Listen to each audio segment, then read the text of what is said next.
Egoderrimi hodpanhem, argon rola lesusi, oiantropo apodosusi, impere autologo em remera crisius. Boa tarde. Vamos refletir hoje a respeito de um dos temas que a Bíblia nos apresenta. Eu quero estudar rapidamente com vocês hoje a respeito do juízo final. O juízo final, a primeira coisa que nós devemos saber, ele não é para determinar se você irá para o céu ou se você irá para o inferno. O juízo final é para determinar o tanto de recompensa que você terá no céu e o tanto de castigo que a pessoa que não creu em Jesus terá no inferno. Então, o juízo final ele é para a distribuição de recompensas. Ele não é para determinar se você vai para o céu ou se você vai para o inferno. Na Bíblia, você crê em Jesus, você vai para o céu. Você não crê, você vai para o inferno. No momento da tua morte, o seu espírito se separa do corpo e você já está no céu ou você já está no inferno. Posteriormente, Jesus volta, ressuscita os mortos e leva para o juízo final. No juízo final, a pessoa será julgada em espírito e corpo, ou corpo e alma, que é a mesma coisa. Ela vai ser julgada, ou todos nós seremos julgados, de acordo com aquilo que nós tivermos feito, de acordo com as nossas obras. Então a salvação é pela fé e o juízo final é pelas obras. Nós seremos julgados também de acordo com a iluminação que nós tivemos. Aquele que sabe a vontade do seu Senhor e não fez, será mais castigado que aquele que não sabe a vontade do seu Senhor e não fez. Então, nós teremos agravantes e atenuantes no momento do juízo final. Quem irá nos julgar é o nosso Senhor Jesus Cristo e todos nós iremos comparecer diante do tribunal de Cristo. Todas as pessoas. Aqueles que são justificados por Jesus Cristo não serão condenados porque eles ou nós somos justificados pelo Senhor. Então, nós compareceremos, mas o texto que Jesus diz que aquele que crê nele não comparecerá ou não será julgado, significa que ele não será condenado. Mas nós teremos que comparecer diante do tribunal de Cristo para prestarmos contas de tudo aquilo que nós fizemos através do corpo. Então eu vou colocar os textos na tela, nós vamos lendo e vamos comentando. Vamos lá? Bom, o juízo final ocorrerá depois do milênio e da rebelião que ocorrerá no final desse período. Então, depois que houver o milênio, aí nós seremos julgados. Então Jesus volta, ressuscita os mortos, estabelece 1000 anos de paz. Nesses 1000 anos ele prende Satanás. Teremos 1000 anos de paz, Satanás é solto, Jesus destrói Satanás e depois vem o juízo final.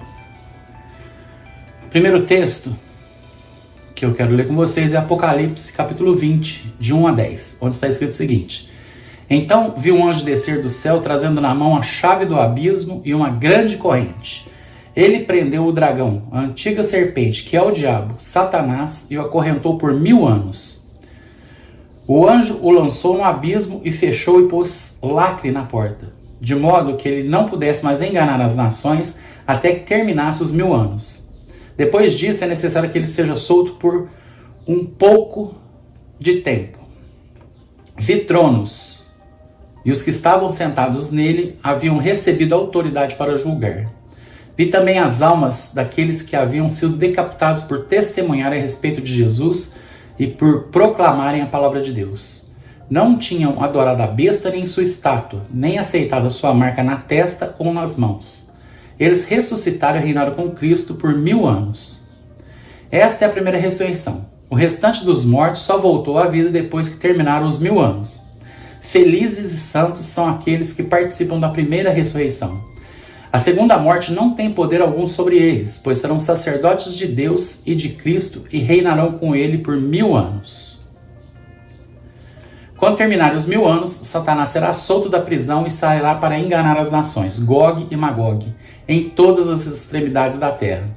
Ele as reunirá para a batalha, um exército poderoso, incontável como a areia da praia. Subiram pela vasta planície da terra e cercaram o acampamento do povo santo e a cidade amada. Mas fogo desceu do céu e os consumiu. O diabo que havia enganado foi lançado no lago de fogo que arde com enxofre, onde já estava a besta e o falso profeta. Ali serão atormentados de dia e de noite para todo sempre. Bom, aqui está narrando, né, o que eu falei no início. Então, Jesus volta, estabelece o milênio, prende Satanás, estabelece o milênio. Depois do milênio, Satanás é solto e é destruído. E aí vem o juízo final. Então, no momento que Jesus volta, os cristãos são ressuscitados. A outra ressurreição é posterior, que não é a ressurreição dos justos, dos justificados por Jesus. É a ressurreição dos ímpios. Então, eles serão ressurretos antes de ir para o juízo final. Próximo texto, Apocalipse 20, versículo 11 a 15. Vi um grande trono branco e aquele que está sentado nele. A terra e o céu fugiram da presença dele, e não se achou lugar para eles. Vi também os mortos, os grandes e os pequenos, que estavam em pé diante do trono. Então foram abertos os livros. Ainda outro livro, o livro da vida, foi aberto. E os mortos foram julgados segundo as suas obras, conforme o que estava escrito nos livros. O mar entregou os mortos que nele estavam. A morte e o inferno entregaram os mortos que neles havia. E foram julgados um por um segundo suas obras. Então a morte e o inferno foram lançados no lago de fogo. Esta é a segunda morte, o lago de fogo. E se alguém não foi achado inscrito no livro da vida, esse foi lançado no lago de fogo. Aqui nós vemos que a segunda morte é o lago de fogo. E que a morte e o Hades, ou o mundo dos mortos, ou o inferno, foram lançados no lago de fogo igualmente, junto com as pessoas que não estavam inscritas no livro da vida, junto com aqueles que não foram escolhidos. Então, se não foram escolhidos, não tem Jesus como seu Senhor e Salvador, então se perderam. E todos nós estaremos sendo julgados segundo as nossas obras. Então o juízo final é segundo as nossas obras. A salvação é segundo a nossa fé. Uma coisa não tem nada a ver com a outra. Vamos ver alguns dos muitos textos que falam do juízo final. Apocalipse 11, 18. Na verdade, as nações se enfureceram, chegou, porém, a tua ira, e o tempo determinado para serem julgados os mortos, para se dar o galardão, ou a recompensa, aos teus servos, os profetas, aos santos, ou seja, aos cristãos, e aos que temem o teu nome, tanto aos pequenos como aos grandes, e para destruíres os que destroem a terra. Atos 17, 29 e 31. Não devemos imaginar Deus como um ídolo de ouro, prata ou pedra, projetado por artesãos. No passado, Deus não levou em conta a ignorância das pessoas acerca destas coisas, mas agora Ele ordena que todos, em todo lugar, se arrependam, pois Ele estabeleceu um dia para julgar o mundo com justiça, por meio do homem que Ele designou, e mostrou a todos quem é esse homem ao ressuscitá-lo dos mortos.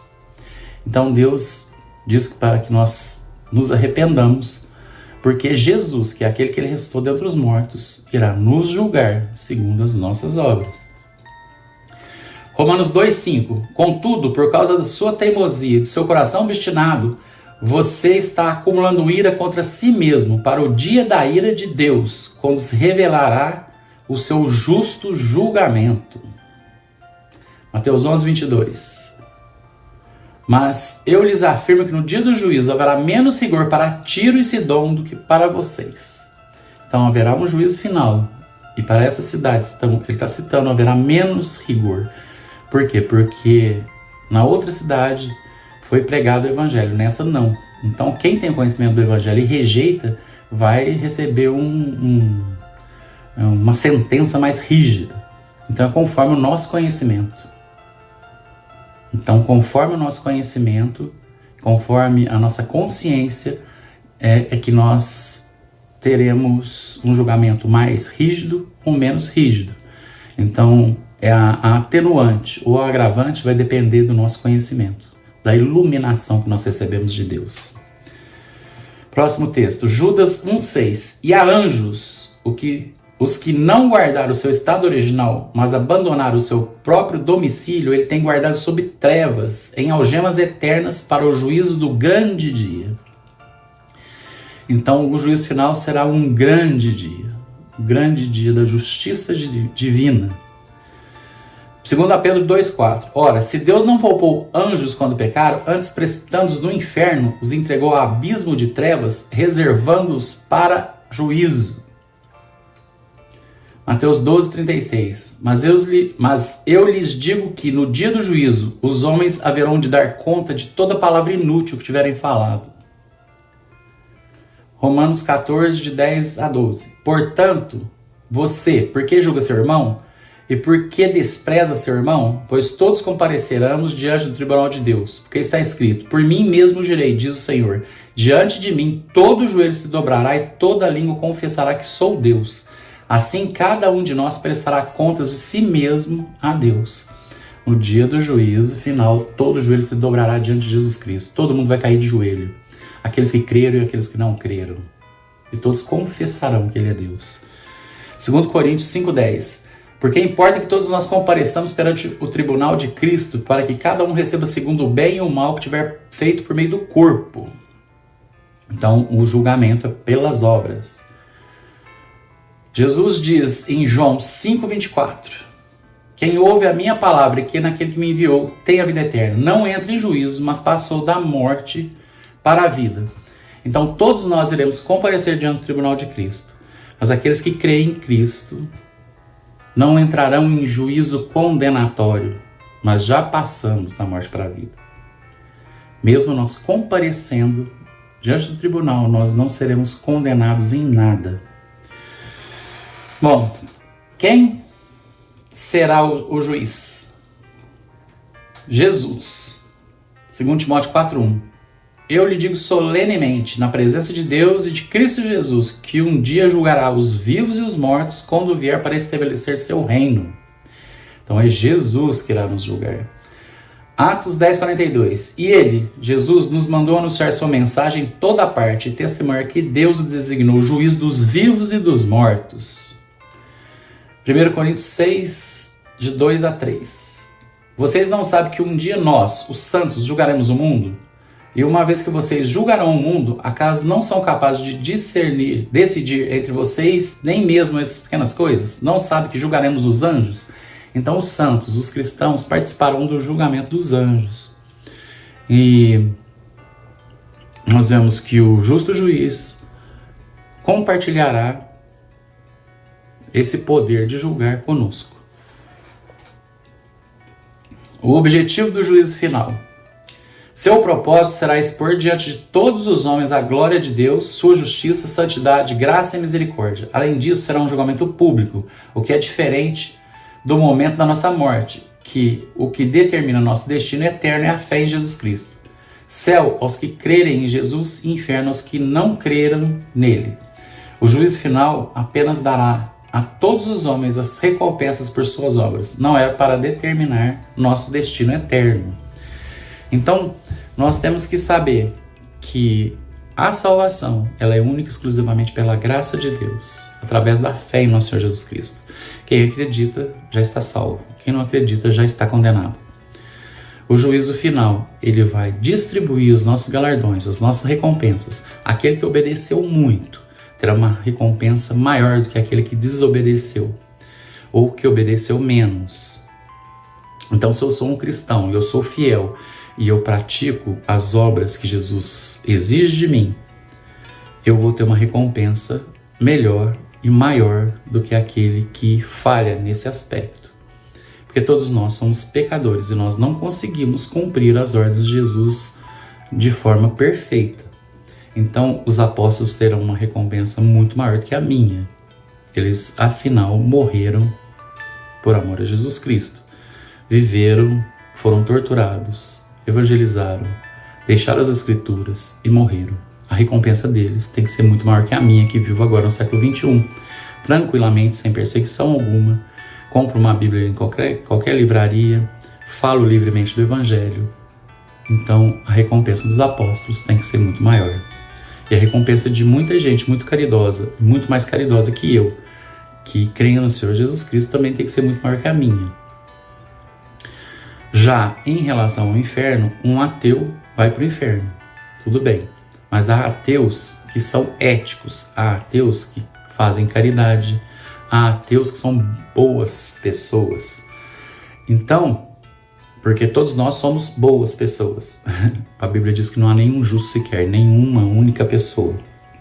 Então, o que acontece é que essa pessoa que não crê em Jesus, mas ela foi uma pessoa que procurou ser caridosa, procurou prestar serviço ao próximo, ela não pode ser tão torturada quanto um ateu que foi mal, quanto um psicopata, quanto um Hitler, contra alguém do mal realmente. Então, Hitler teria que ser muito mais punido do que um ateu desse que eu estou narrando. E as recompensas, elas são justamente para isso, para dar a cada um segundo suas obras. No inferno, quem praticou muito mal será muito punido. No céu, quem praticou muito bem será muito recompensado. Mas céu é céu em qualquer lugar, inferno é inferno em qualquer lugar. Então, o juízo final é para distribuição de recompensas, não tem nada a ver com a salvação. Salvação, em teologia, nós chamamos de doutrina da soteriologia, doutrina ou estudo da salvação. Já o juízo final faz parte da escatologia, que é o estudo das últimas coisas. São matérias distintas, diferentes e bem separadas. Nós costumamos achar que nós seremos julgados para ir para o céu ou para o inferno, mas isso não é verdade. Então, pense nisso e procure praticar o que é bom, porque no dia do juízo, na hora que nós estivermos face a face com Deus, olho no olho, nós teremos que nos justificar e prestar contas de tudo que fizemos. Amém.